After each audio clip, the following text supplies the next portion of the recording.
ඔයා දන්නවද අභ්‍යවකාශය කියන්නේ සම්පූර්ණයෙන්ම නිහඬ තැනක් කියලා?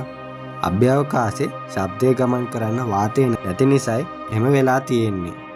හැබැයි මීට ටික කාලයකට කලින් NASA ආයතනය කළු කුහරයකින් එන අමුතුම ශබ්දයක් පටිගත කරලා ලෝකෙටම ඇහෙන්න සැලැස්සුවා. අද මම ඔයාලට ගෙනාවේ NASA ආයතනය විසින් පටිගත කරන ලද ඒ බියකරු ශබ්දය.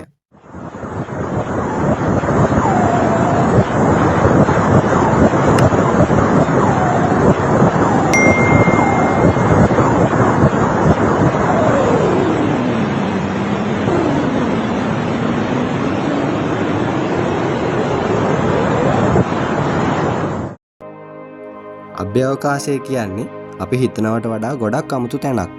ඔයාට මේ ශබ්දය ඇහෙනකොට බයක් දැනුණාද? නැත්නම් පුදුමයක්ද? ඔයාට දැනුණු දේ කමෙන්ට් කරන්න. මේ වගේ අමුතු තොරතුරු දැනගන්න අපේ channel එක subscribe කරන් යන්නත් අමතක කරන්න එපා. ඔයාලා හැමෝටම සුබ දවසක්.